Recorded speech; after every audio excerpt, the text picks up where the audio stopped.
Master, welcome back again to our channel. Panibagong araw, panibagong kabanata na naman ang pagsamasamahin natin ngayong araw na ito. At kung bago ka sa ating channel, pag-click ang subscribe button and hit the notification bell para updated kayo sa ating mga susunod na videos. So mga Master, bago natin simulan ang ating kabanata ngayong araw na ito, huwag po sana natin skip yung ads mga Master, no, dahil malaking bagay na po yan sa ating munting channel. So simulan na natin kabanata ngayong araw na ito. Let's go! Kabanata 4291-4300. Kabanata 4291.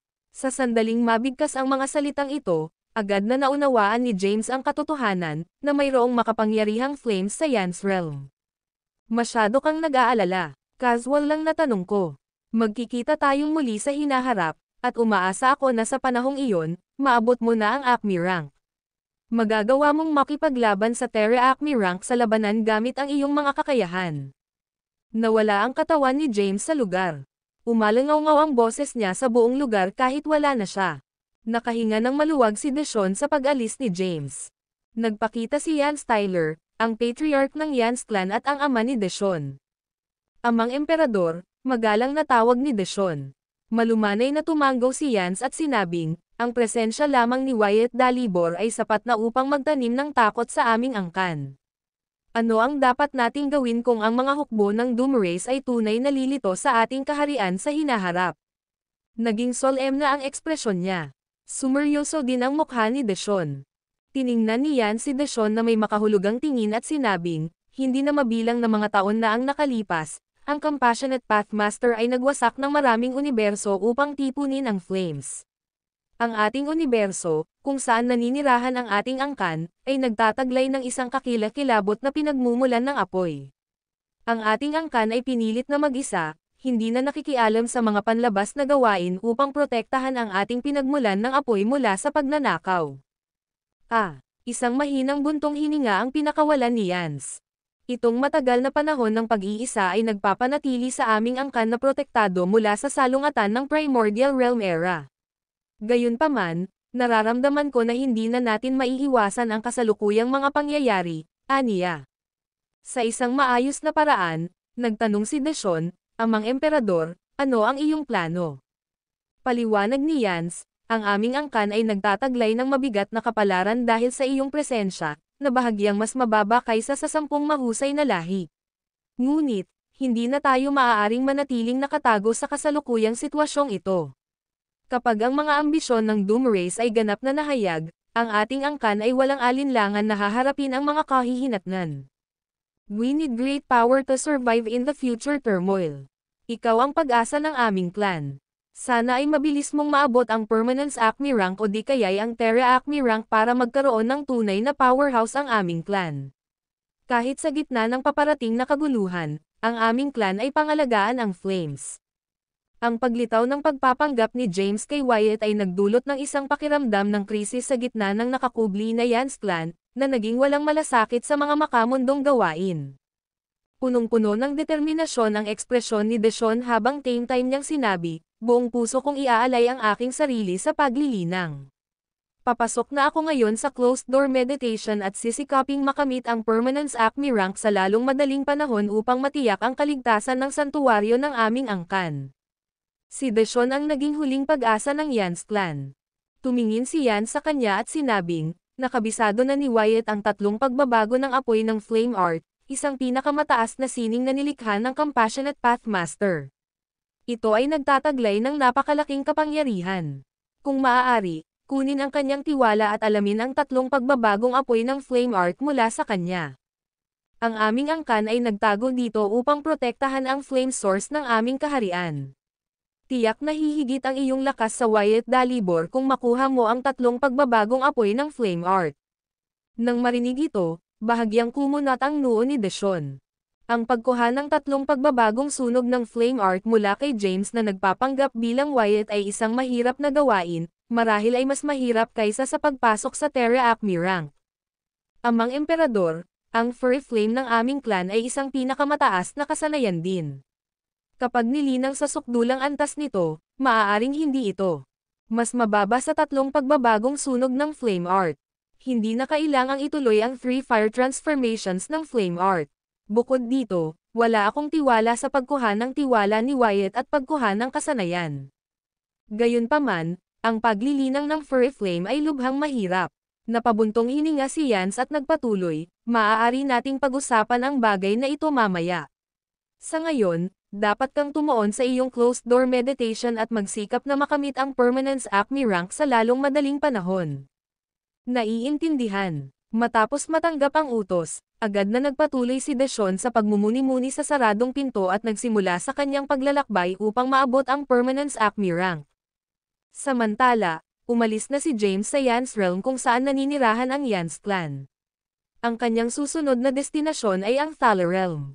Ang Thaler Realm Universe ay nagsilbing base camp ng Angel Race, isa sa Greater Realms, 10 Great Races.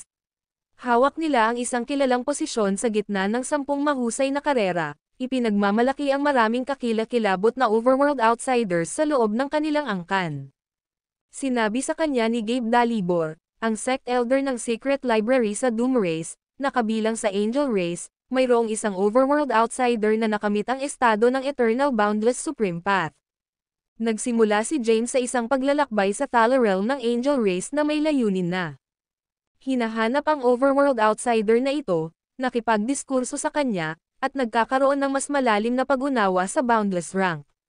Ito ay maghahanda sa kanya sa landas upang maabot ang estado ng Boundless rank.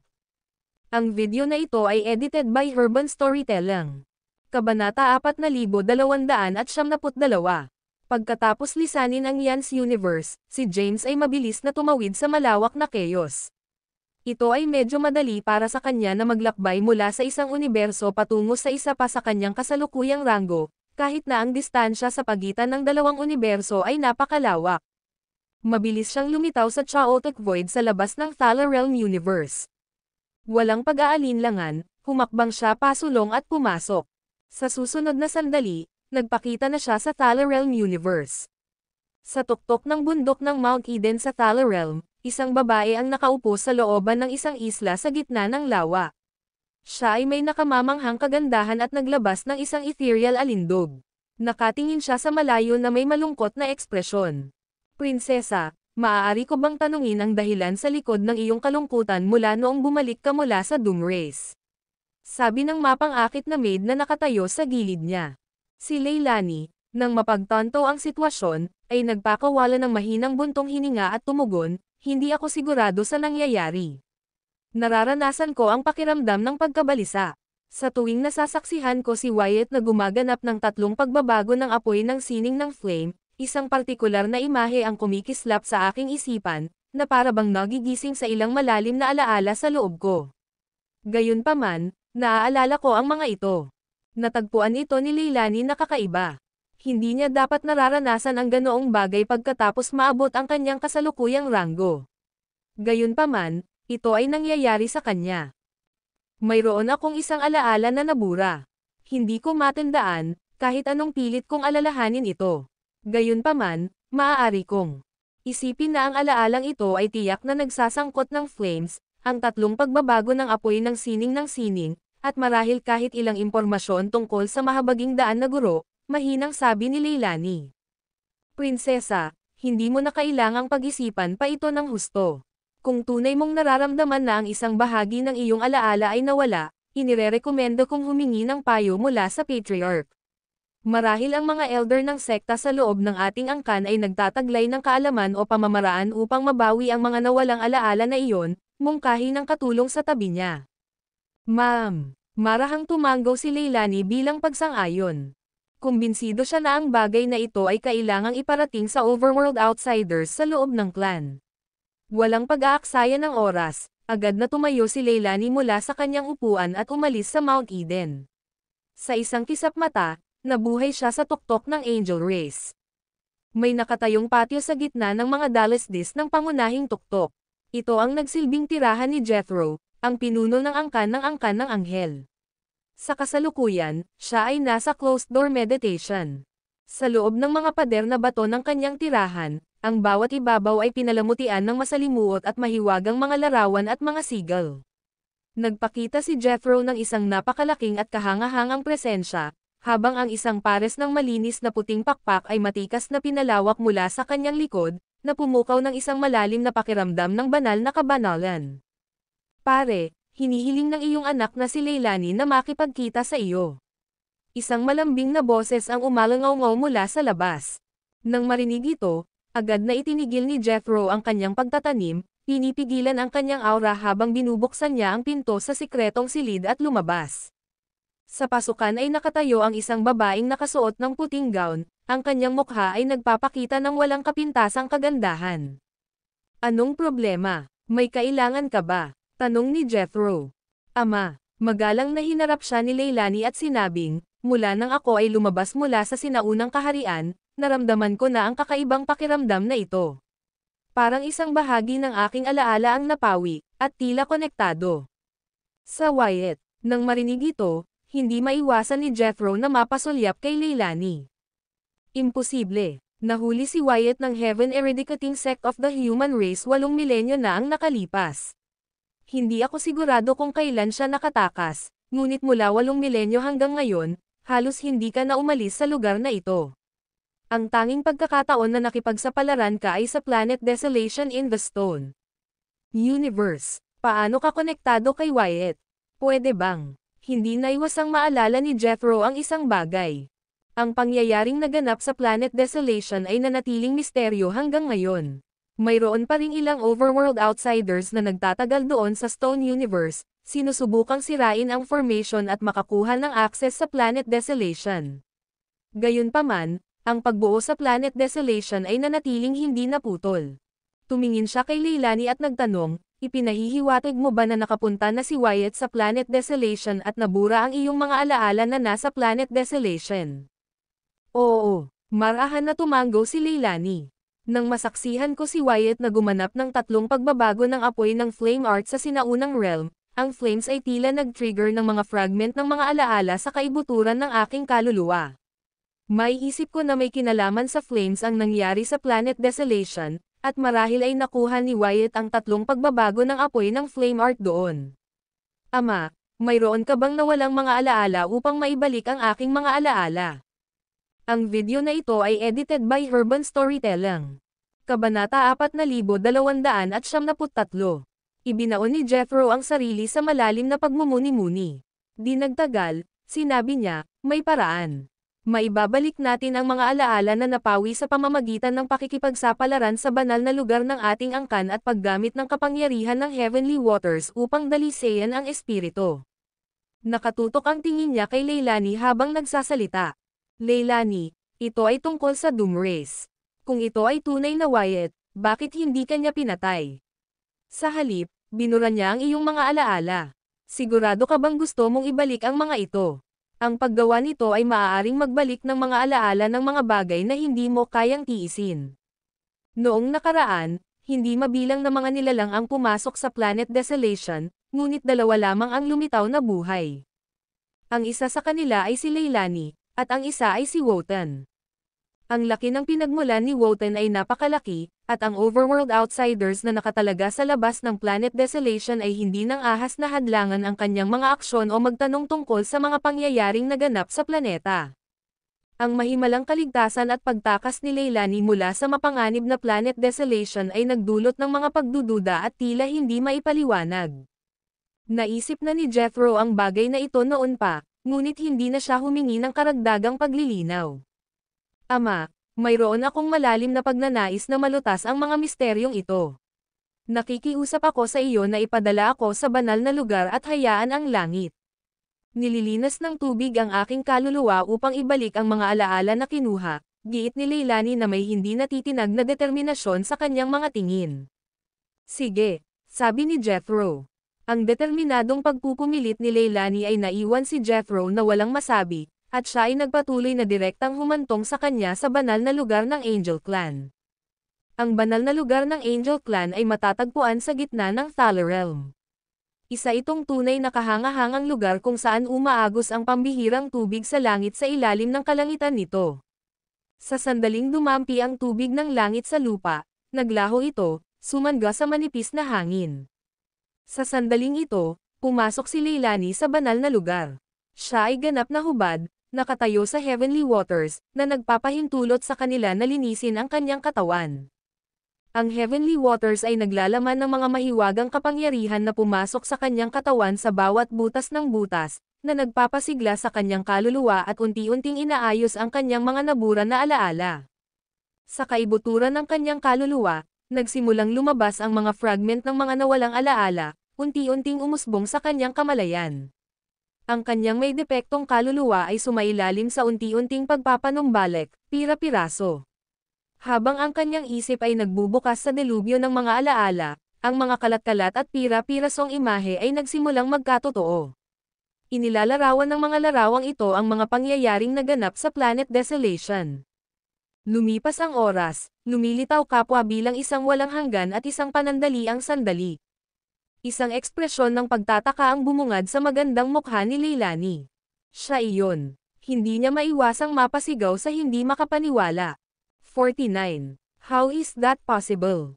49 si Wyatt. Puno ng hindi makapaniwala ang ekspresyon ni Leilani. Nabawi niya ng buo ang kanyang mga alaala, kabilang ang mga mula sa Planet Desolation. Alam na niya ngayon kung ano ang nangyari sa Planet Desolation. Ang 49 ay kabilang sa human race. Maaari ba niyang gamitin ang Chaos Power?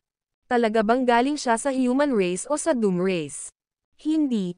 Teka, miyembro siya ng Doom race. Ang Omniscience Path ay isang mahirap na paglilinang para sa kanya. 49 talaga ang Wyatt. Ang mga salita ni Leilani ay naging gusot habang pilit niyang intindihin ang impormasyon. Sa panahon nila sa Planet Desolation, napagtanto ni Leilani na nalantad ang tunay na pagkakakilanlan ni James bilang miyembro ng human race. Ngayong nabawi na niya ang kanyang mga alaala, ang lahat ay nagsimulang malagay sa lugar, at narating niya ang conclusion na ang 49 ay hindi sa human race kundi si Wyatt mismo. Si Wyatt ay hindi kapani-paniwalang nakakatakot. Ang kanyang tunay na kakanyahan ay hindi pa rin alam, bulalas ni Leilani, huminga ng malalim. Ang video na ito ay edited by Urban Storytelling. Kabanata 4274. Leilani ang mga alaala ng kanyang panahon sa Planet Desolation. Habang pinagsasama-sama niya ang lahat, natiyak niya na ang 49 na lumitaw sa lahing anghel at 49 na lumabas sa Planet Desolation ay talagang iisa at iisang tao, na si Wyatt mula sa lahi ng Doom. Sa kabila ng pagkakaiba-iba ng kanilang mga aura, pinanghawakan niya ang isang hindi natitinag na pananampalataya sa kanilang pagkakakilanlan. Gayunpaman, may mga pagkakatulad sa pagitan ng dalawa. Una at pangunahin, parehong 49 at Wyatt ay nakatanggap ng mana ng Compassionate Pathmaster sa Planet Desolation. Bukod pa rito, pareho silang nagtataglay ng Blight Omniscience at Chaos Power. Ang katawan ni Leilani ay nagningning ng isang kumikinang na puting glow habang ang isang set ng malinis na puting kasuotan ay na-material sa kanya. Umalis siya sa banal na lugar ng lahi ng anghel na may determinadong hakbang. Naghihintay si Jethro sa labas ng banal na lugar. Nang makita niya ang paglitaw ni Leilani, napilitan siyang lumapit sa kanya at magtanong, anong mga alaala ang bumalik sa iyo? Ano ang naaalala mo? Sinulyapan ni Leilani si Jethro at sumagot, naalala ko ang mga pangyayaring naganap sa planeta. Kapanglawan. 49 si Wyatt. Sa sandaling lumabas ang mga salitang iyon sa bibig niya, nanliit ang mga pupils ni Jethro habang nakatutok ang tingin niya kay Leilani. Hindi pwede, hindi makapaniwalang sabi niya. Talagang totoo, paliwanag ni Leilani, 49 ang nakatanggap ng linya ng Compassionate Pathmaster sa Planet Desolation. Nakuha rin niya ang Primal Mantra. Nasaksihan ko siya gamit ang Omniscience Path on Planet Desolation. Noong panahong iyon, akala ko pa nga siya ay kabilang sa human race, ngunit lumabas na siya ay mula sa Doom race. Siya ay nagtago ng kanyang tunay na pagkakakilanlan. 49, Wyatt. Labis na naging solemna ang ekspresyon ni Jethro. Sa panahon nila sa Sullivan, si Jethro ay nakatagpo ng 49 at naramdaman ang Soul Genesis aura ni James. Sa pagkakataong iyon, lubos na naniwala si Jethro na 49 ay kabilang sa lahi ng tao. Gayunpaman, ang paghahayag ni Leilani na ang 49 ay talagang si Wyatt mula sa Doom race ay nagdulot sa kanya ng pagkalito at pag-aalinlangan. Sige, naiintindihan ko. Sumulyap si Jethro kay Leilani at binalaan, napakalaki ng bagay na ito. Hindi mo dapat ito pag-usapan o ibunyag sa sinuman. Maaari itong magdulot ng kaguluhan at mapuksa pa ang ating buong lahi. Naiintindihan, Padre, sagot ni Leilani. Maaari kang umalis ngayon. Sumenya si Jethro sabay wave ng kamay. Tumalikod si Leilani at naglakad palayo. Nang makaalis na siya, naging kakaiba ang ekspresyon ni Jethro.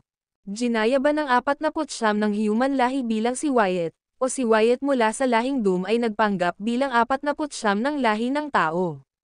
Pagmumuni-muni niya. Handang umamin si Yori sa pagkasira ng iba't ibang lahi ng mga nabubuhay na nilalang ngunit tinatanggihan ang anumang kaugnayan sa Cloud Race o sa kahilingan para sa token ng Cloud Race. Gayunpaman, marami. Kinumpirma ng Overworld Outsiders mula sa Cloud Race at ng Bug Race na nakita nila si Yori kasama ng Cloud Race. At ang paggamit ng Chaos Power ay hindi mapapabulaanan, he murmured. Maaaring lahat ng mga pagkilos na ito ay isinaayos ng 49. Ang Wyatt ba ay isang mapanlinlang na anyo lamang na nilikha ng human race? Ang isipan ni Jethro ay tumatakbo sa mga isiping ito. Pinalamig nila ang kanyang gulugad, at tumulo ang mga butil ng pawis sa kanyang noo. Sa lahat ng kanyang pakikipaglaban sa Primordial Realm, hindi pa siya nakakaramdam ng kahit isang onsa ng takot, ngunit ngayon, isang pakiramdam ng pangamba ang nagsimulang gumapang sa kanya. Kung ito nga ang nangyari, ang pagbangon ng human race ay nagsilang ng isang mabigat na 49. Naghasik siya ng kaguluhan sa Doom Race. Sa kabutihang palad, hindi umakyat si Wyatt bilang pinuno ng Doom Race. Ito ay isang mapalad na intervention ni Yori. Nagdulot sana ito ng mga sakuna na kahihinatnan para sa maraming lahi kung si Wyatt ay naging patriarch ng lahi ng Doom. Nanatiling walang kamalay-malay si James sa kanyang tunay na katauhan na inihayag. Si Jethro, ang pinuno ng lahing anghel, ay malinaw na kinumpirma ang kanyang pagkakakilanlan. Sa sandaling iyon, natagpuan niya ang kanyang sarili sa base camp ng Angel Race sa Thaler Realm. Nakatayo siya sa bakana ng Angel Race, inaalala ang huling pagtapak niya sa lugar na ito. Ang huling beses na binisita niya ang lugar na ito ay sa paghahanap ng Empyrean Herbs, noong mahina pa ang kanyang cultivation base.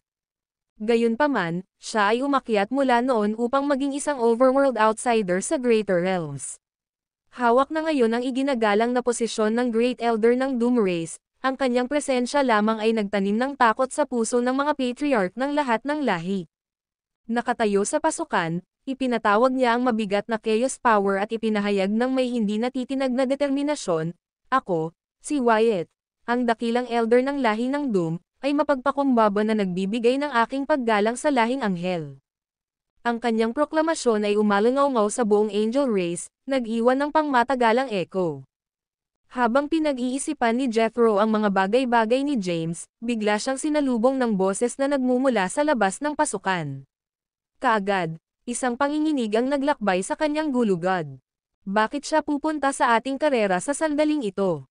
Naging seryoso ang mukha ni Jethro habang bumubulong sa sarili, hindi kaya alam niya ang tungkol sa banal na lugar ng aking lahi, kung saan naninirahan ang Heavenly Waters, na kayang maglinis at magpanumbalik ng mga kaluluwa. Nandito ba siya para patayin si Leilani? Naparito ba siya upang lipulin ang aking lahi pagkatapos kong makita sa pamamagitan ng kanyang Soul Genesis Aura sa Stone Realm? Ang video na ito ay edited by Urban Storytelling. Kabanata 4275. Sa isang fraction ng isang segundo, ang isip ni Jethro ay tumakbo sa hindi mabilang na posibleng mga senaryo. Huminga siya ng malalim. Ama, sabay-sabay na lumitaw si Leilani, bakas sa mukha niya ang pagkabalisa. Hindi siya nakapagpigil at napabulalas, bakit pumunta si Wyatt sa ating lahi? Bakit dumating ang 49? Bakit siya naririto? Naputol ang mga salita ni Leilani. Lalong naging mataimtim ang ekspresyon ni Jethro habang binigay niya ang kanyang mga tagubilin, "Huwag kang mataranta." Kumilos na parang wala tayong alam. Pagmasdan natin ang kanyang intensyon sa pagpunta sa ating lahi. Kung ang layunin niya ay puksain tayo, makikita niyang ang ating lahi ay hindi tinatablan ng anumang pinsala. Kinilala ni Jethro na ang kasalukuyang Wyatt ay makapangyarihan, na may kakayahang makipaglaban sa overworld outsiders ng Terra Acme rank. Gayunpaman, ang Angel Race ay isang malakas na lahi, na nireranggo sa nangungunang 10 karera. Ang isang nag-iisang Wyatt ay hindi magagawang gumawa ng kalituhan sa loob ng Angel Race. Ang kanyang pag-aalala ngayon ay nakasalalay sa posibilidad na si Wyatt ay maaaring nagdala ng iba pang overworld outsiders mula sa Doom Race. Kung iyon ang kaso, haantong ito sa isang sagupaan sa pagitan ng Angel Race at ng Doom Race. Kahit na malakas ang Angel Race, wala silang pagkakataong manalo laban sa mabigat na Doom Race na itinuturing na unang lahi. Magtago ka. Pupunta ako at makikipagkita kay Wyatt, bilin ni Jethro. Oo, tumanggaw si Leilani bilang pagsang-ayon. Pagkatapos tumawag, naghintay si James sa entrance ng Angel Race. Pagkaraan ng ilang sandali, bumukas ang entrance formation, inilantad ang figure ng isang nasa katanghaliang gulang na lalaki na nakasuot ng puting roba, na naglalabas ng aura ng pagpipino.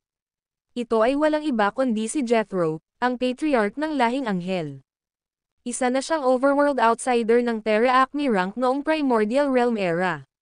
Umakyat na siya ngayon sa tuktok ng Terra Acme rank pagkatapos ng hindi mabilang na taon. Sa katunayan, ang ilan sa mga patriarch ng 10 mahusay na lahi ay umabot na rin sa rurok ng Terra Acme rank, kaya hindi gaanong mahalaga ang pagkakaiba sa kanilang lakas. Nang makita si Jethro, pinagsalikop ni James ang kanyang mga kamay at sinabing, talagang ikinararangal kong makatanggap ng personal na pagtanggap mula sa patriarch ng lahing anghel. Itinoon ni Jethro ang kanyang tingin kay Wyatt, masusing sinusuri siya mula ulo hanggang paa. Nang maramdaman ang malakas na aura ni Jethro na bumabalot sa kanyang kaluluwa, napangiti si James at nagtanong, Patriarch Amani, ano ang kahulugan nito? Sinuri ni Jethro si James, ngunit sa kanyang pagtataka, wala siyang nakitang bakas ng presensya ng tao na kabilang sa human race. Saglit na nabigla, mabilis niyang inayos ang kanyang sarili at may ngiti sa kanyang mukha habang tumugon, ang dakilang elder ng lahi ng Doom na nagpaparangal sa ating lahi sa kanyang presensya ay tunay na nagdudulot sa atin ng karangalan. Hindi alam ni Jethro ang tunay na intensyon ni James, hindi kayang maging kampante, lalo na kung isasaalang-alang ang kasalukuyang katayuan ni James bilang dakilang elder ng lahi ng Doom. Ang reaksyon ni Jethro ay tila kakaiba, dahil ito ay hindi pangkaraniwan upang bangkelan ang kaluluwa ng isang tao sa kanilang unang pagkikita. Sa pagpapanatili ng kanyang kalmado, sinulyapan ni James si Jethro at inulit ang kanyang tanong, Patriarch Amani, bakit mo sinisiyasat ang aking kaluluwa? Mayroon ka bang anumang hinala? May bahid ng curiosity sa kanyang pagtatanong. Oh, tumawa si Jethro at sumagot, nagkaroon ng malawakang chismis tungkol kay Wyatt mula sa Doom Race na nagtataglay ng kahangahangang potensyal at nakatakdang maging pinuno sa hinaharap sa Greater Realms. Gusto ko lang suriin ang kalagayan mo ngayon. Hindi matanggap ni James ang paliwanag na ito. Ang pagsilip sa ranggo ng isang tao ay iba kaysa sa pagsilip sa Soul Genesis aura ng isang tao. Si James ay hindi magtatago ng anumang mga hinala sa ilalim ng normal na mga pangyayari. Gayunpaman, naunawaan ni Jethro ang soul aura ng 49 identity ni James sa kanilang pagtatagpo sa Stone Realm. Bukod dito, nagawa ni Leilani na mabuhay at makatakas mula sa Planet Desolation. Sa kabila ng pagbury ni James sa kanyang mga alaala, ang ilang mga lahi ay nagtataglay ng mga mystical na pamamaraan upang maibalik ang mga nawalang alaala, kaya hindi magiging mahirap para sa kanila na ibalik ang kanyang mga naburan na alaala. Magaling ba si Prinsesa Leilani? May nabanggit ba siya tungkol sa Planet Desolation? Tanong ni James, sinusubukang i-probe ng hindi direkta. Ang tanong na ito ay agad na nagpagulo kay Jethro, dahilan upang siya ay nataranta. Gayunpaman, bilang isang kilalang overworld outsider sa loob ng maraming taon, nagawa ni Jethro na itago ang kanyang bahagyang gulat. Napangiti siya at sumagot, paano ang Planet Desolation? Wala pang binanggit si Leilani tungkol dito. Bumisita ka na ba sa Planet Desolation? Biglang humakbang si James, pamwesto sa harapan ni Jethro. Patriarch Amani, stop pretending. Just tell me directly. Ano na ang alam mo? Naging malungkot ang ekspresyon niya. Sa kabila ng lihim na harapan ni Jethro, hindi pinalampas ni James ang panandaliang pagbabago ng kanyang kilos. Nanatili siyang hinala sa tunay na intensyon ni Jethro. Iniisip ni James na malamang na may alam si Jethro. Marahil ay nabawi na ni Leilani ang mga alaalang nabura niya. Kung iyon ang kaso, ang lahing anghel ay mabubulusok sa isang magulong bloodbath. Ang mga bagay na ito ay hindi dapat ibunyag dahil ito ay magsasapanganib sa dakilang tadhana ng lahi ng tao. Ang video na ito ay edited by Urban Storytelling. Kabanata 4296. James ang kakilakilabot na lakas ng Angel Race. Gayunpaman, hindi rin siya mahina. Noong nakaraan, siya ay nasa unang yugto pa lamang ng quasi-acme rank noong panahon niya sa Ancient Realm. Gayunpaman, umabant na siya sa huling yugto ng quasi-acme rank. Bukod pa rito, taglay niya ang Demon Slayer Sword, isang manifestasyon ng liwanag ng Terra Acme rank. Sa tabi ng Death Demons at ng 12 Death Spirits ng Eternal Boundless Supreme Path, ang kanyang kapangyarihan ay higit pa sa sapat upang harapin ang isang malakas na lahi. Hindi siya nakaramdam ng takot kahit na humarap sa Angel Race at nagtataglay ng sapat na lakas upang magdulot ng malaking pinsala, kahit na hindi niya ito direktang harapin. Biglang kumilos si James, mabilis na sumulong kay Jethro at nakatayo sa harapan niya, dahilan para kusang umatras ng ilang hakbang si Jethro. Itinoon ni Jethro ang kanyang tingin kay James, na nagbabalat kayo bilang si Wyatt, at nagsalita sa isang matatag na tono, "Wyatt Dalibor, ano ang balak mong gawin?" Ito ang lahing anghel. Ang kanyang tono ay mahigpit, na nagsisilbing paalala kay James na ang Angel Race ay hindi isang lugar para sa mga walang ingat na aksyon. Maging ang iyong ama ay hindi maglalakas loob na kumilos ng walang ingat sa loob ng mga hangganan ng lahing anghel, muling babala ni Jethro. Kasabay nito, tahimik niyang inipon ang kanyang kapangyarihan, inihanda ang kanyang sarili para sa anumang potensyal na aksyon mula kay James. Hindi magpapakita ng awa si Jethro kung kikilos si James. Phew! Sa harap ng malakas na presensya ni Jethro, huminga ng malalim si James, pilit na kinalma ang sarili. Tumingin siya kay Jethro at sinabing, "Gusto kong makilala si Leilani." Si Leilani ay kasalukuyang nasa closed-door meditation at hindi makikipagkita sa sinuman. Mariing tanggi ni Jethro. Tinitigan ni James ang isang titig na puno ng banayad na aura ng layuning pumatay kay Jethro. Malinaw ang mga senyales na nalaman na ni Jethro ang tunay niyang pagkatao. Kung hindi, hindi niya hahadlangan ang pagkikita nila ni Leilani. "I don't care who you are, but this is a matter between you and the Doom Race. Wala itong kinalaman sa Angel Race ko.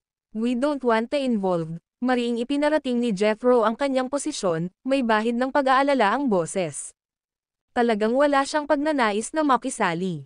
Sa katunayan, sa panahon nila sa Stone Universe, nakilala ni Jethro ang pagkakatawang tao ng 49, na talagang si James. Nakilala na niya ang tunay na katauhan ni James ngunit pinili niyang huwag ipaalam ito sa iba.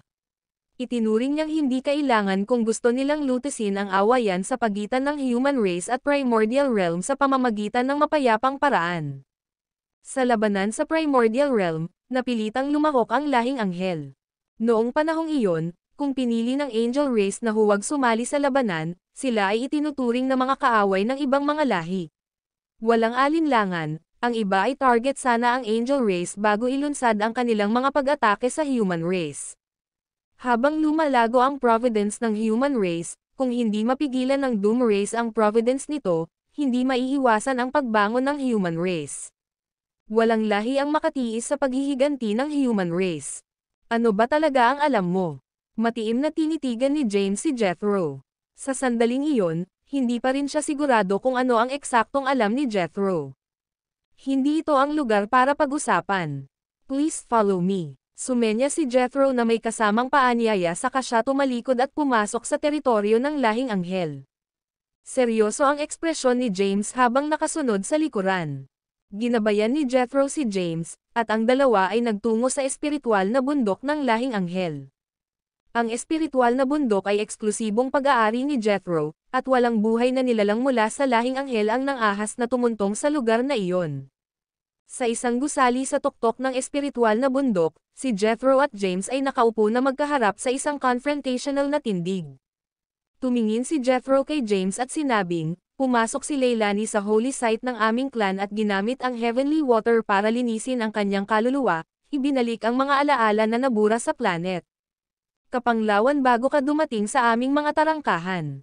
Naalala niya ang kanyang panahon sa Planet Desolation, kung saan nakuha ng 49 ang mana ng Compassionate Pathmaster. Noong panahong iyon sa Ancient Realm, ipinakita ni Wyatt mula sa Doom Race, na ikaw na ngayon, ang tatlong pagbabagong apoy ng Flame Art, na nilikha ng Compassionate Pathmaster. So ano? Mataman siyang tinitigan ni James. Ang video na ito ay edited by Urban Storytelling. Kabanata 4277. So, si Wyatt from the Doom Race is actually 49, hindi member ng Doom Race kundi member ng Human Race. Kung hindi ako nagkakamali, ito dapat ang plano ng Human Race, at ang totoong Wyatt ay nasa kamay pa rin ng Heaven Eradicating Sect. Nung pumunta ka sa clan namin kanina para humiling ng Empyrean Herb, ito ay para itago ang sarili mong aura ng kaluluwa, tama ba ako? Dahil humunlad ang sitwasyon hanggang sa puntong ito, hindi na kailangan pang itago ni Jethro ang anuman. Nagsalita siya ng totoo, na nagsasabing, ikaw din ang pumunta sa Cloud Race na nagpapanggap na si Wyatt mula sa Doom Race. Ang token na ipinagkatiwala sa Cloud Race ay nasa iyong mga kamay, at ikaw ang nagbunsod ng puot sa Soul Race. Nang marinig ito, naging hindi sigurado ang ekspresyon ni James, at sandamakmak na magkasalungat na emosyon ang bumalot sa kanya.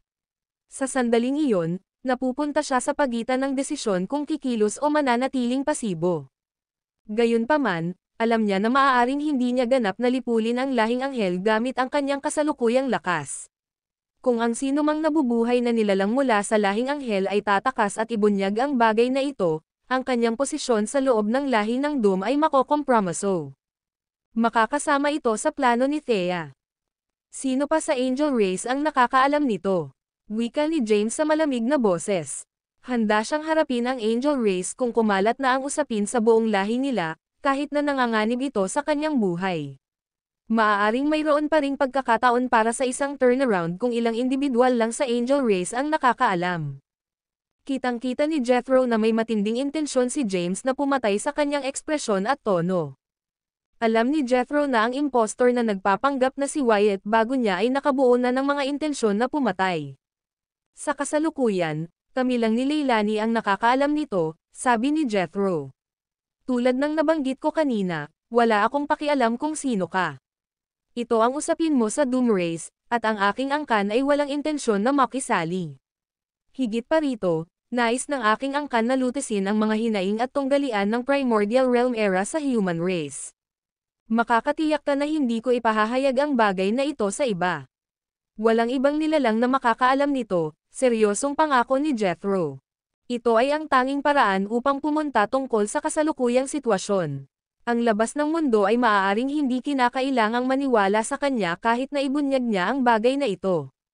Sa kasalukuyan, si James ang Great Elder ng Doom Race, kaya kapag kumalat ang impormasyong ito, magiging madali para kay James na pakilyusan ang kapangyarihan ng Doom Race para lipulin ang Angel Race.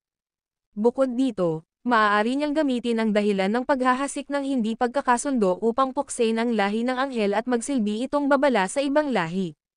Sa ganoong paraan, ang ibang mga lahi ay hindi maglalakas loob na kumilos ng walang ingat. Nagpa siya si Jethro na gumamit ng isang wait-and-see approach. Kung hihingin ng Doom Race ang token, susunod siya at ibibigay ito. Nilalayon niyang obserbahan kung kaya ng Doom Race ang Human Race. Kung mapatunayang matagumpay sila, ihahanay niya ang kanyang sarili sa Doom Race at ilalantad ang impostor na nagpapanggap bilang Wyatt. Gayunpaman, kung nabigo ang Doom Race na ganap na sugpuin ang Human Race, mapipilitin si Jethro na pumanig sa Human Race upang pangalagaan ang mga interes ng Angel Race. Tinitigan ni James si Jethro, at unti-unting hamupa ang nananalaytay na hangarin sa kanyang puso. Isang ngiti ang sumilay sa kanyang mukha nang magsalita siya, Patriarch Amani, ang iyong mga pagbabawas ay lohikal, ngunit ang mga ito ay iyong sariling mga pagbabawas. Wala pa akong narinig na 49 mula sa Human Race. Ako si Wyatt Dalibor, ang dakilang elder ng lahi ng Doom. Oo, agad na sumang-ayon si Jethro. Tama ka. By the way, naalala ni James ang layunin ng pagbisita niya sa Angel Race at iniba niya ang usapan. Nagtanong siya, mayroon bang Luis Amani ang iyong lahi? Grand Patriarch Luis ang tinutukoy mo, tama ba? Siya ay nasa closed-door meditation sa loob ng maraming taon. Anong problema? Tanong ni Jethro. Sumagot si James, narinig ko na narating na ni Grand Patriarch Luis ang Eternal Boundless Supreme Path. Pumunta ako sa Angel Race sa pagkakataong ito para bisitahin siya at magtanong tungkol sa mga bagay tungkol sa Boundless Rank. Agad na sinabi ni Jethro, si Grand Patriarch Louis ay may kakaibang ugali at bihirang makatagpo ng mga buhay na nilalang mula sa ibang mga angkan. Bukod dito, matagal na siyang nasa closed-door meditation. Gayunpaman, dahil ikaw, ang dakilang elder ng Doom Race, ay personal na dumating, ipapaalam ko sa kanya at hihingi ako ng madla. Titingnan namin kung handa siyang makipagkita sa iyo. Salamat, Patriarch Amani, sabi ni James, na tumayo at pinagdaop ang kanyang mga kamao bilang isang magalang na kilos. Matapos personal na ayusin si James na manatili pansamantala sa loob ng Angel Race, sa wakas ay nakahinga ng maluwag si Jethro. Talagang mapanganib ang araw na ito. Kung hindi siya nagpakita ng kooperatiba na saloobin sa oras, tiyak nakikilos si James laban sa lahi ng anghel, kahit na hindi natatakot si Jethro sa pagpapanggap ni James. Wyatt, sa katunayan, kung si James, na nagpapanggap bilang Great Elder ng Doom Race, ay papatayin o masasaktan, ang buong Doom Race ay maghihiganti. Ang Angel Race ay haharap sa isang mapangwasak na backlash. Walang buhay na maniniwala sa kanya kahit anong sabihin ni Jethro sa ganoong senaryo. Ang video na ito ay edited by Urban Storytelling. Kabanata 4278. Naramdaman nga ni James ang pagnanasang pumatay nang maramdaman niyang alam ni Jethro ang tunay niyang pagkatao. Gayunpaman, dahil sa pag-uugali ni Jethro, nawala ang pagnanasang iyon. Pansamantala siyang tumira at nanatili sa Angel Race. Gayunpaman, naroon pa rin ang pag-aalala sa kanyang puso. Kung sisirain ni Jethro ang kanyang tiwala at ihayag ang kanyang pagkakakilanlan, ito ay magiging isang napakalaking sakuna para sa kanya at sa lahi ng tao. Pinag-isipan niya kung paano panatilihing nakatali sa kanya ang Angel Race. Mabilis na umalis si Jethro at bumalik na may parehong pagmamadali, na muling lumitaw nang wala pang isang araw. Great Elder, naihatid ko na ang iyong mensahe kay Grand Patriarch Louis, at pumayag siyang makipagkita sa iyo tungkol sa iyong interes sa Boundless Rank.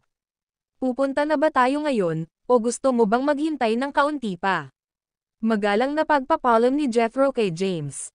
Hindi nagmamadali sa ngayon. Bahagyang iwinagayway ni James ang kanyang kamay, tumingin siya kay Jethro at sinabing, Patriarch Amani, may mga alalahanin pa ako. Kailangan mo akong bigyan ng katiyakan para magkaroon ako ng kapayapaan ng isip. Kung hindi, mahihirapan akong magpahinga ng maluwag. Siyempre, naintindihan ni Jethro ang tinutukoy ni James. Bahagyang kumunat ang kanyang noo at nagtanong, ano ang gusto mong gawin ko? Dahan-daang tinapik ni James ang kanyang mga daliri sa mesa, nag-isip sandali, at sinabing, narito ang deal. Kapag bumalik ako sa aking lahi, ako mismo ang magdadala ng Reg along mapapangasawa sa lahing anghel at pakakasalan ko si Prinsesa Leilani. Kapag nasa tabi ko lang si Leilani ay makakadama ako ng kapayapaan ng isip. Nang marinig ang mga salitang ito, isang mataimtim na ekspresyon ang agad na lumitaw sa mukha ni Jethro. Alam niyang ginagamit ni James ang kanyang anak bilang leverage. Nakataya ang buhay ng kanyang anak kung hahayaan niyang malantad ang bagay na ito. Okay, walang ganang pagsang-ayon ni Jethro. Pagkatapos mag-isip sandali, sinabi ni Jethro, sumasang-ayon ako, ngunit kailangan mong personal na pag-usapan ang bagay na ito kay Leilani. Kung wala siyang pagtutol, malaya kang pumunta at pakasalan siya anumang oras. Gumaan ang pakiramdam ni James sa pagtiyak ni Jethro. Let's go. Let's meet Louis, sabi ni James, tumayo na may ngiti sa labi. This way, please, sumenyas si Jethro, inanyayahan si James na sundan. Nang maglaon, dinala niya si James sa isang espiritual na bundok sa rehiyon kung saan naninirahan ang Angel Race. Ang espiritual na bundok na ito ay hindi kapani-pani walang matangkad, na umaabot sa isang light year ang taas. Nakatayo sa paanan ng bundok, hindi makikita ng hubad na mata ang dulo ng tuktok nito, tanging ang karelagan at kadakilaan ng espiritual na bundok ang makikita. Sige, Wyatt, umakyat ka sa bundok mag-isa. Hinihintay ka ng Grand Patriarch sa tuktok. Hindi kita sasamahan, sabi ni Jethro. Sige, tumango si James. Pagkatapos, tumingin siya kay Jethro at sinabing, pumunta ka muna at kausapin si Leilani. Ayokong tumanggi siya pagdating ng panahon at lumikha ng anumang hindi kasiya siya. Pagkatapos magsalita, kumislap ang katawan ni James at nawala sa lugar. Nang mawala siya, nawala ang ngiti sa mukha ni Jethro, at naging solemn na ang kanyang ekspresyon. Hindi nagtagal, nagpakawala siya ng walang magawang buntong hininga at umalis sa lugar. Dahil ang bundok ay ang taas ng isang light year, binagtas ito ni James sa isang iglap. Sa isang kisap mata, lumitaw siya sa tuktok ng bundok. Sa tuktok ng espiritual na bundok na ito, nakatayo ang isang purple bamboo grove, at mayroong isang hamak na kubo na kawayan na matatagpuan sa loob nito. Agad na naramdaman ni James ang presensya ng isang porma sayon nang makarating siya sa labas ng Purple Bamboo Grove. Matagal na akong hindi gumagalaw sa Greater Realms. Hindi ko inaasahan ang pagbabago ng pamumuno sa Doom Race, sabi ng isang bahagyang pagod na boses mula sa kaibuturan ng Purple Bamboo Grove. Nagulat ako nang ipaalam sa akin ni Jethro, at interesado akong makilala ang bagong Great Elder ng Doom Race. May formation dito. Kung masisira mo ang formation at makapasok, magkakaroon ka ng qualification para pag-usapan ang boundless rank sa akin. Gayunpaman, kung hindi mo ito masira, mangyaring umalis ka, sabi ng boses. Hindi mapigilan ni James ang mapangiti nang marinig ang mga salitang ito. Nakakuha siya ng malalim na pananaw sa primal mantra at nagkaroon ng malalim na pag-unawa sa mga inscription. Naniniwala siya na kaya niyang maunawaan at masira ang anumang porma sayon. Gayunpaman, hindi niya maiwasang mapakunot ang kanyang mga kilay habang maingat na sinusuri ang porma sayon sa kanyang harapan. Ang video na ito ay edited by Urban Storytelling. Kabanata 4299. Talagang malalim ang porma sayon, at kahit para kay James, ang pagsira nito ay mangangailangan ng ilang oras at pagsisikap. Mr. Luis, may limitasyon ba sa oras? Malakas na tawag ni James mula sa labas ng Purple Bamboo Grove. Baliin ang porma sayon sa loob ng 1,000 panahon, at ikaw ay magiging kwalipikadong pumasok, sabi ng isang tinig mula sa kaibuturan ng Purple Bamboo Grove. 1,000 epecs, napangiti si James. Ito ay minamaliit siya, o marahil ang Luis sa loob ng Purple Bamboo Forest ay pinahahalagahan siya.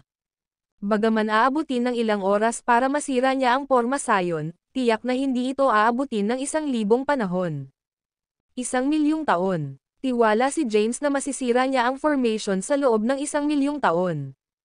Agad siyang naglagay ng time formation sa paligid niya, umupo na nakakross ang paa sa lupa, at nagsimulang intindihin ang formation. Samantala, natagpuan din ni Jethro si Leilani. Ama, sa sandaling lumitaw si Jethro, agad na nagpakita si Leilani na may pakiramdam ng pagkaapurahan sa kanyang ekspresyon. Sabik niyang tanong, ano ang gusto ni Wyatt sa ating angkan? Bahagyang itinaas ni Jethro ang kanyang kamay, na nagsasabing, huwag kang mag-alala. Pumunta siya sa aming angkan upang makipagkita kay Grand Patriarch Luis at magtanong tungkol sa mga bagay tungkol sa walang hanggan na ranggo. Nakahinga ng maluwag si Leilani sa narinig. Pero, nagbago ang tono ni Jethro, at naging seryoso ang ekspresyon niya. Nakakatakot talaga ang insight ni Wyatt. Sinuri ko lang ang Soul Genesis aura niya, at agad niyang nalaman na alam ko ang pagkatao niya. Nagtanim siya ng mamamatay tao sa akin. Bagamat hindi ako natatakot sa kanya, ayaw kong harapin siya. Ang pakikipag-away sa kanya ay mangangahulugan ng pagiging kaaway ng Doom Race, paliwanag ni Jethro. Kung gayon, ano ang dapat nating gawin? Tanong ni Leilani. Tumingin sa kanya si Jethro at sinabing, ang paglutas sa bagay na ito ay nakasalalay sa iyo. Ako, natigilan si Leilani. Oo, tumanggo si Jethro at sinabi, bagaman hindi pa kumikilos si Wyatt, nag-aalala siya na baka ibunyag ng ating lahi ang bagay na ito. Nabanggit niya na gusto niyang ikasal ka sa Doom Race bilang kanyang asawa. No way, agad natanggi ni Leilani. Ako ang ipinagmamalaking prinsesa ng Angel Clan. Paano ako magiging concubine? Ang prinsipal na asawa kung ako ay ikakasal, bulalas ni Leilani. Leilani, please listen to me, mabilis na pagtitiwala ni Jethro sa kanya. Pare, nangilid ang mga luha ni Leilani. I don't want to marry Wyatt. He's too scheming. Alam ni Leilani na si James ang 49 nanograms planet desolation, ngunit hindi niya alam na siya ay mula sa human race. Mas nakakatakot si James kung malalaman niya ito. Leilani, ito lang ang tanging paraan para mapangalagaan ang angel race. Ang kanyang kasalukuyang pagkakakilanlan ay ang Great Elder of the Doom Race. Ang pagsuwi sa kanya ay makakasama sa aming angkan. Ang sitwasyon sa Greater Realms ay hindi favorable ngayon, paliwanag ni Jethro. Nagsalita si Jethro at pinag-aralan ang mga kalamangan at kahinaan ng sitwasyon. Inihayag din niya na hindi nakatago ang pagkakakilanlan ni James bilang miyembro ng human race. Naunawaan ko na ang genesis ng kanyang kaluluwa pabalik sa Stone Universe at alam kong miyembro siya ng human race, paliwanag ni Jethro. Ang lahi ng tao. Isang gulat na ekspresyon ang bumalatay sa mukha ni Leilani nang bamuka ang bibig nito. Ipinagpatuloy ni Jethro, ang hinaharap ay tiyak na magdadala ng hidwaan sa pagitan ng lahi ng Doom at lahi ng tao. Ang pag-usbong ng lahi ng tao ay hindi maiiwasan kung hindi ito mapipigilan ng lahi ng Doom. Maaari nating iligtas ang ating lahi mula sa nalalapit na krisis ng pagkalipol sa pamamagitan ng pagtatatag ng magandang relasyon sa kanya ngayon. Maaari akong sumulong at ibunyag ang kanyang pagkakakilanlan kung ang human race ay matalo, na hindi magiging sanhi ng malaking epekto sa aming angkan, paliwanag ni Jethro. Ang ekspresyon ni Leilani ay may bahid ng pag-aatubili habang nagtanong, "So, ibig sabihin ba nito ay kailangan kong isakripisyo ang aking sarili?" Leilani, minsan kailangan ang mga sakripisyo para sa kapakanan ng ating lahi. Nauunawaan ko na ito ay naglalagay sa iyo sa isang mahirap na posisyon, ngunit ito ang kasalukuyang pinakamahusay na solusyon. Makikipag-away tayo sa buhay at kamatayan kasama si Wyatt ng Doom Race at aalisin siya sa teritoryo ng ating lahi kung ayaw mo. Hindi napigilan ni Leilani na mabigla nang marinig ito. She exclaimed, "Kung papatayin natin si Wyatt, tiyak na maghihiganti ang Doom Race. Hindi kayang tiisin ng ating angkan ang kahihinatnan ng kanilang paghihiganti. At saka, kahit na sabihin natin na si Wyatt ay ginagaya ng isang miyembro ng human race. Ang Doom Race ay hindi kailanman maniniwala sa amin. Hindi lang sila, ngunit walang lahi sa Greater Realms ang maniniwala sa amin. Pagkatapos ng lahat, si Wyatt ay mayroong banal na katawan ng Thousand Paths, at ang pagpapanggap sa kanya ay magiging napakahirap." "Oo," sagot ni Jethro, "kaya't magiging komportable siya kung pakakasalan mo siya ngayon." Ang video na ito ay edited by Urban Storytelling. Kabanata 4300. Walang magawa si Jethro kundi isakripisyo si Leilani para protektahan ang kanilang lahi. Gayunpaman, hindi ito tunay na sakripisyo, dahil ang pagpapakasal ni Leilani sa impostor na si James, na nagpapanggap bilang Wyatt, ay hindi magiging kawalan para sa kanya. Kung siya man ay nasa anyo ng isang miyembro ng Doom Race o isang miyembro ng human race, nagbukas ito ng higit pang mga posibilidad para sa mga anghel sa hinaharap. "Okay, I agree," tumanggaw si Leilani. Naiintindihan niya ang bigat ng sitwasyon. Ang angel race ay magiging dehado at maaaring mapahamak pa ito kung hindi ito mahawakan ng maayos. Gumaan ang pakiramdam ni Jethro sa pagpayag ni Leilani. Hindi ka makapagsasabi ng isang salita tungkol sa nangyari kay 49 o kay Wyatt. Panatilihin itong nakabaon sa kaibuturan ng iyong puso, babala ni Jethro. Ang bawat karagdagang buhay na nilalang na nakakaalam tungkol dito ay nagdaragdag ng panganib sa ating lahi. "Oo, naiintindihan ko," tumanggaw si Leilani bilang pagsang-ayon. Sa pagkakataong iyon, nalunod si James sa pagbuo ng oras, buong pusong nililinaw ang porma sayon na inayos ni Luis. Ang porma sayon na ito ay malalim at napakasalimuot, ngunit hindi ito kabilang sa Ancient Magic Circle, na ginagawa itong medyo mas madaling malutas.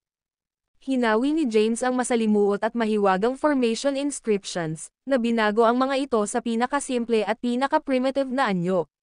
Siya pagkatapos ay dedost ang proseso ng inscription evolusyon at sa huli ay nakuha ang buong layout at istruktura ng pagbuo.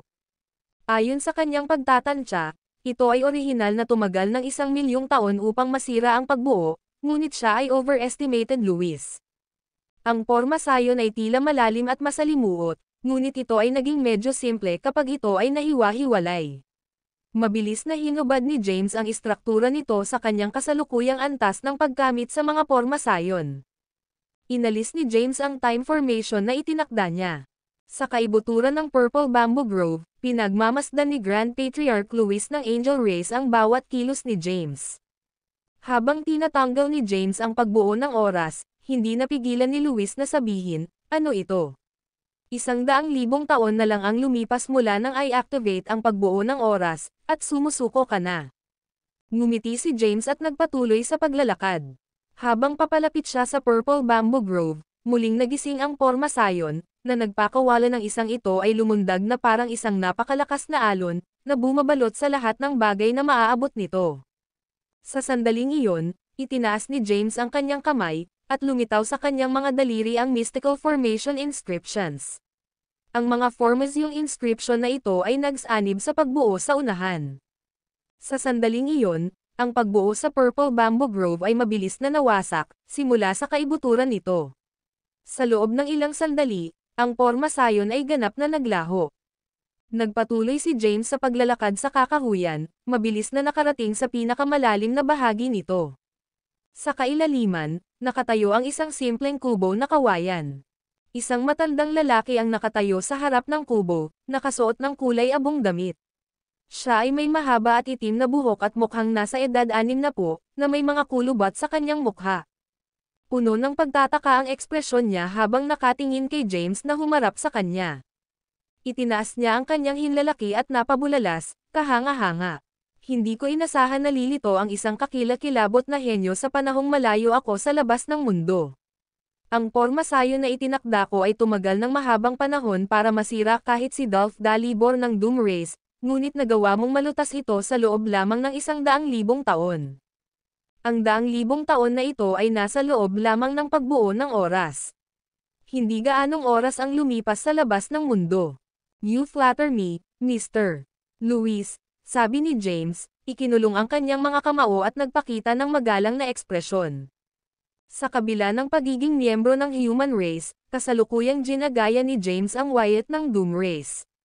Kahit na hawak niya ang iginagalang na posisyon ng dakilang elder ng Doom Race, ipinakita pa rin niya ang kinakailangang paggalang kapag kaharap ang isang elder na nabuhay sa hindi mabilang na edad. Kung tutuusin, umaasa siyang humingi ng gabay kay Luis sa kanyang Boundless Ranks journey. Ikinaway ni Luis ang kanyang kamay, at isang mystical power ang nagpakita sa kanyang palad. Ang kapangyarihan ay nakakalat sa lupa, agad na bumubuo ng ilang mga mesa at upuan. Itinuro niya ang isa sa mga upuan, sinenyasan si James na maupo.